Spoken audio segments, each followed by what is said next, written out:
ಸ್ನೇಹಿತರೆ ನಮಸ್ಕಾರ. 80ರ ದಶಕದಲ್ಲಿ ನಾವು ಪ್ರಾಥಮಿಕ ಶಾಲೆಗೆ ಅಂದರೆ ಈ ಹಿಂದಿನ ರಾಮನಗರ ಜಿಲ್ಲೆ, ಇವತ್ತಿನ ಬೆಂಗಳೂರು ದಕ್ಷಿಣ ಜಿಲ್ಲೆ, ಚನ್ನಪಟ್ಟಣ ತಾಲೂಕು, ಸುಳ್ಳೇರಿ ಗ್ರಾಮ ನಮ್ಮೂರು. 1ರಿಂದ 4 ತನಕ ನಮ್ಮೂರಲ್ಲಿ ಇತ್ತು. ಅಂದರೆ 2 ಶಾಲಾ ಕೊಠಡಿಗಳು ಇದ್ದದ್ದು. 35 ಜನ ವಿದ್ಯಾರ್ಥಿಗಳು ಓದ್ತಿದ್ದು.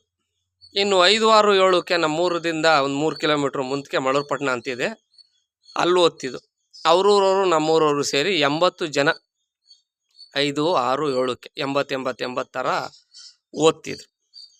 ಇನ್ನು ಅದಾದಮೇಲೆ ನಾವು 8, 9, 10 SSLC ಅಲ್ಲಿ ತನಕ ಕೂರೋಸಳ್ಳಿಗೆ ಹೋಗ್ತಿದ್ದು. ಅದಾದಮೇಲೆ PUC 2 ವರ್ಷ, JOC 2 ವರ್ಷ, ಅದಾದಮೇಲೆ ಡಿಗ್ರಿ ಕೆಂಗಲ್ಲು ಕುವೆಂಪು ಕಾಲೇಜಲ್ಲಿ 3 ವರ್ಷ ಐಚ್ಛಿಕ ಕನ್ನಡವನ್ನು ಅಭ್ಯಾಸ ಮಾಡಿದ್ವಿ. ಅವತ್ತು ಒಂದು ಲೋಟ ನೀರು ಕೊಡೋರು ಗತಿ ಇಲ್ಲ ನಮಗೆ. ಅಲ್ಲಿ ಪಕ್ಕದಲ್ಲಿ ಒಂದು ಬೋರ್ವೆಲ್ ಇತ್ತು, 10 ಬೋರಲ್ಲು. ನೀರು ಕುಡಿಬೇಕು ಸಾರ್ ಅಂದರೆ ಹೋಗು ಕುಡ್ಕೊಬರೋಗು ಅನ್ನೋರು. ನಾವೇ ಒತ್ತಬೇಕು ಕೈ ಬೋರಲ್ಲಿ, ನಾವೇ ಕುಡ್ಕೊಬರ್ಬೇಕು. ಇನ್ನು ಮಳಪಣ್ಣಕ್ಕೆ ಹೋಗುವಾಗ, ಕೂರೋಸಳ್ಳಿಗೆ ಹೋಗುವಾಗ ಬೆಳಗ್ಗೆ ಊಟ ಮಾಡ್ಕೊ ಹೋದರೆ ಇನ್ನು 4 ಗಂಟೆಗೆ 4, 4:15 ಸ್ಕೂಲ್ ಬಿಟ್ರೆ 5:15ಗೆ ಬಂದು ಉಳಿದು ಮಧ್ಯಾಹ್ನ ಮಾಡೋದು ತಂಗಳು ತಿನ್ಕೊಂಡು ಹೊಲ್ತಕ್ಕೆ ಹೋಗ್ಬೇಕಾಯ್ತು ನಾವು.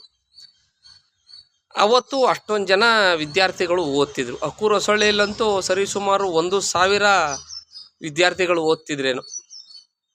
ಎಲ್ಲಿ ಇಗ್ಲೂರು ತಾವಿಂದ, ಈ ಕಡೆ ಹೊಂಗನೂರು ಕಡೆಯಿಂದ, ಈ ಕಡೆ ಅಂಕುಸ್ನಹಳ್ಳಿ, ಏವಿಹಳ್ಳಿ, ಗರ್ಕಳ್ಳಿ ಕಡೆಯಿಂದ ಬರೋರು. ಯಾವುದು ಪ್ರೌಢಶಾಲೆ ಇರಲಿಲ್ಲ. ಆದರೆ ಇವತ್ತೇನಾಗದೆ, ಬಸ್ ಪಾಸು, ಬಿಸಿ ಊಟ, ಮೊಟ್ಟೆ, ಬಾಳೆಹಣ್ಣು, ಸಮವಸ್ತ್ರ, ಬೂಟು ಇವೆಲ್ಲನೂ ಕೊಟ್ಟರು ಸಹ, ಮೊನ್ನೆ ಶಿಕ್ಷಣ ಸಚಿವರು ಹೇಳವ್ರೆ ಬೆಳಗಾವಿ ಅಧಿವೇಶನದಲ್ಲಿ, ಕಳೆದ 10-15 ವರ್ಷಗಳಲ್ಲಿ 17 ಲಕ್ಷ ವಿದ್ಯಾರ್ಥಿಗಳ ಕೊರತೆ ಆಗ್ತಾ ಇದೆ. ವರ್ಷದಿಂದ ವರ್ಷಕ್ಕೆ ಸರ್ಕಾರಿ ಶಾಲೆಗಳನ್ನು ಬಾಕ್ಲಾಗ್ತಾ ಇದೆ ವಿದ್ಯಾರ್ಥಿಗಳ ಕೊರತೆ ಹಿನ್ನೆಲೆಯಲ್ಲಿ. ಕಾರಣ ಆಂಗ್ಲ ಭಾಷೆಯ ಮೇಲಿನ ವ್ಯಾಮೋಹ. ನಮ್ಮ ಕಾಲದ ವಿದ್ಯೆ ಹೆಂಗೋ ಐತಿ. ಯಾರೋ ಒಬ್ಬ SSLCಲಿ 100ಕ್ಕೆ 100 ಯಾರೂ ಬರ್ತಿಲ್ಲ.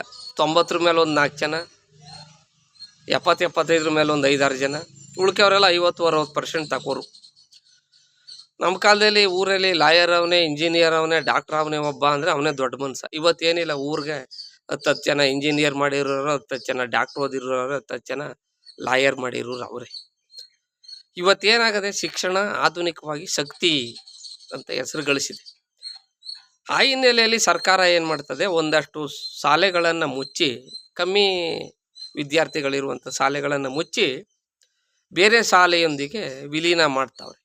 ಅದು ರಾಜಕೀಯ ಪಕ್ಷಗಳು ವಿರೋಧ ಮಾಡ್ಬೋದು, ಅವರ ವಿರೋಧ ಪಕ್ಷದ ಕರ್ತವ್ಯ ಮಾಡಲಿ, ಅದು ಒಳ್ಳೆಯ ವಿಚಾರ. ಆದರೆ ಅಲ್ಲಿ ಯಾವ ರೀತಿ ಮಾಡಬೇಕು ಅಂದರೆ, ಈಗ ನಮ್ಮೂರು ಪಂಚಾಯತಿ ಹೆಡ್ ಕ್ವಾರ್ಟರ್ ಇದೆ.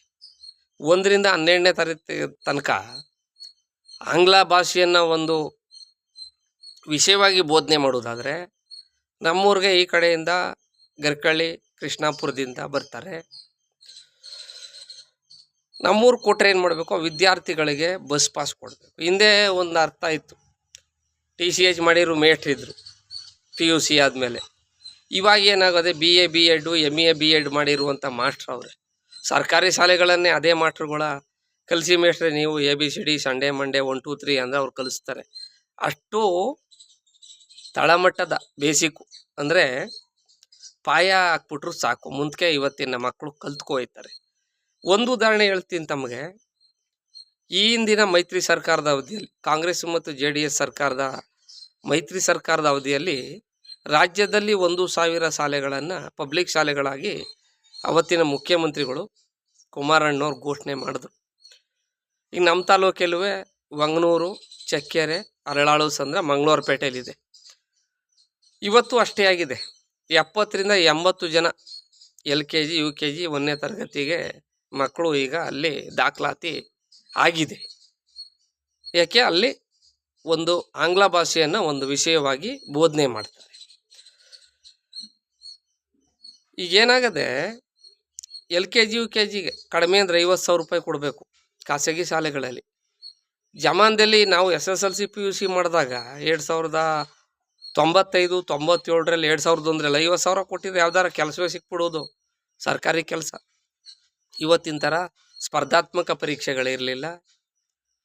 ಯಾವುದೋ ಎಂಪ್ಲಾಯ್ಮೆಂಟ್ ಆಫೀಸಲ್ಲಿ ಹೋಗಿ ಒಂದು ಅರ್ಜಿ ಕೊಟ್ಟಿರುವ, ಅದ್ರ ಮೇಲೆ ಕೆಲ್ಸಕ್ಕೆ ಕರೀರು, ಅವ್ರಿಗೋ ಇವ್ರಿಗೋ ಒಂದಷ್ಟು ಕೊಟ್ಬಿಟ್ಟಿದ್ರೆ ಕೆಲಸನೇ ಕೊಟ್ಬಿಡ್ತಿದ್ರು. ಇವತ್ತು LKG ಮಕ್ಳಿಗೆ ನಾವು ಓದಿಸೋಕ್ಕೆ ಕಟ್ಟುವಂಥ ಫೀಸ್ ಇದೆಯಲ್ಲ, ಅದರಲ್ಲಿ ಕೆಲಸವೇ ಸಿಕ್ಬಿಡ್ತಿತ್ತು. SLC PUC ಡಿಗ್ರಿ ಮಾಡಿದರೆ. ಹಾಗಾಗಿದೆ ಶಿಕ್ಷಣ. ಇವತ್ತು ಇಬ್ಬರು ಮಕ್ಕಳು ಓದ್ತಾವ್ರೆ ಅಂದರೆ ಹಳ್ಳಿಗಾಡಲ್ಲಿ 1 ಲಕ್ಷ ಬೇಕು ಅವ್ರಿಗೆ ವರ್ಷಕ್ಕೆ. BA ಗಂಟ ಅವ್ರಿಗೆ BE ಗಂಟ ನಾವು ಓದಿಸ್ತೀವಿ ಅಂದರೆ 20ರಿಂದ 25 ಲಕ್ಷ. 25 ಲಕ್ಷ ಬ್ಯಾಂಕಲ್ಲಿ ಮಡಗ್ಬಿಟ್ರು 18-20 ಸಾವಿರ ಬಡ್ಡಿನೇ ಬರ್ತದೆ FD ಮಾಡಿಸ್ಬಿಟ್ರೆ. ಹಾಗಾಗಿ ಇಂಗ್ಲೀಷ್ ಯಾಕೆ ಬೇಕು ಅಂದರೆ ಈ ರಾಜ್ಯದಲ್ಲಿ ಕೆಲಸ ಸಿಕ್ಕಲಿಲ್ಲ. ಈಗ ಬೆಂಗಳೂರು IT BTಲಿ ಯಾವ್ಯಾವುದೋ ರಾಜ್ಯದವರು, ಆಂಧ್ರ, ತೆಲಂಗಾಣ, ತಮಿಳುನಾಡು, ಕೇರಳ, ಮಹಾರಾಷ್ಟ್ರ ಎಲ್ಲೆಲ್ಲಿಂದೋ ಬಂದು ಕರ್ತವ್ಯ ಮಾಡ್ತಾವ್ರೆ. ಅವ್ರು ಬರೀ ಅಲ್ಲಿ ಭಾಷೆ ಕಲ್ತಿದ್ರೆ ಕಷ್ಟ ಆಯ್ತಿತ್ತು. ಹಾಗನ್ಬಿಟ್ಟು ಇಂಗ್ಲೀಷ್ ಭಾಷೆ ಮತ್ತೊಂದು ಭಾಷೆ ಬೇಡ ಅಂತೆಲ್ಲ.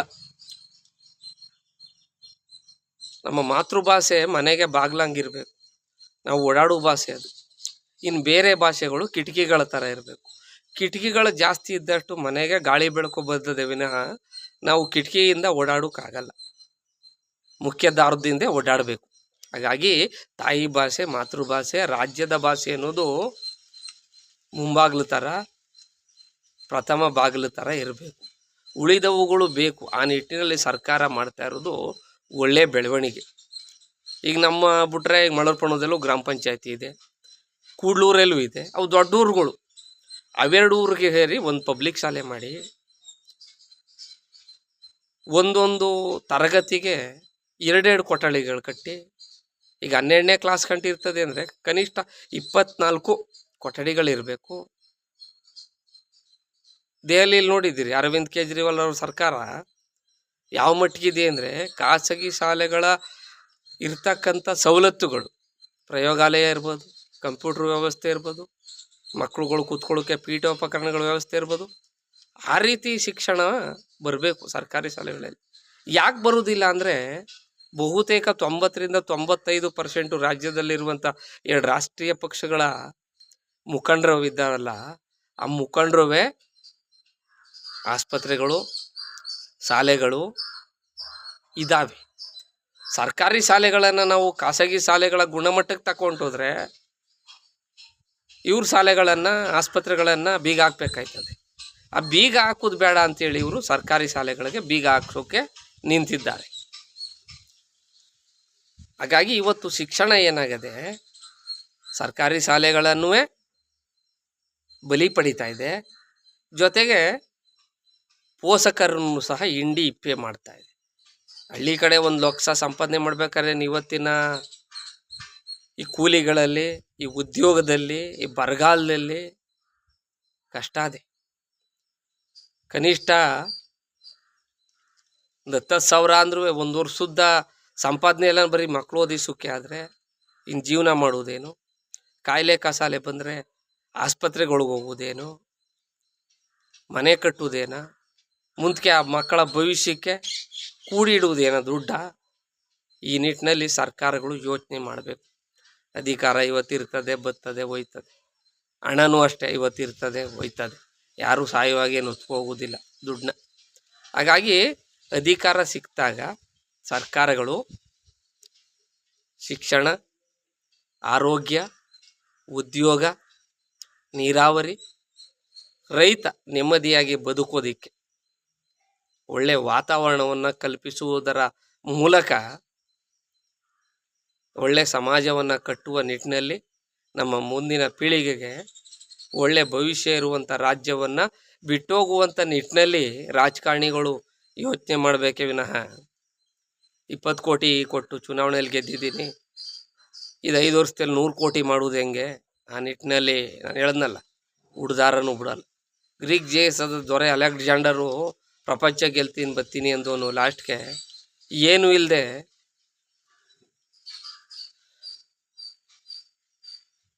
ನಿರುತ್ಸಾಹನಾಗಿ ಪ್ರಪಂಚವನ್ನು ಬಿಟ್ಟು ಹೋದ. ಆ ಕಥೆಯ ಮುಂದಿನ ದಿನಮಾನಗಳಲ್ಲಿ ಹೇಳ್ತೀನಿ, ಯಾವುದಾದ್ರೂ ಒಂದು ಉದಾಹರಣೆ ತಗೊಂಡು. ಹಾಗಾಗಿ ಸ್ನೇಹಿತರೆ, ಭಗವಂತ ಎಲ್ಲರೂ ಒಳ್ಳೇದು ಮಾಡಲಿ. ತಮಗೆಲ್ಲ ವಂದಿಸುತ್ತಾ ಈ ವಿಡಿಯೋಗೆ ಪೂರ್ಣ ವಿರಾಮನ ಹಾಕ್ತಾಯಿದ್ದೀನಿ. ಜೈ ಹಿಂದ್, ಜೈ ಕರ್ನಾಟಕ ಮತ್ತೆ.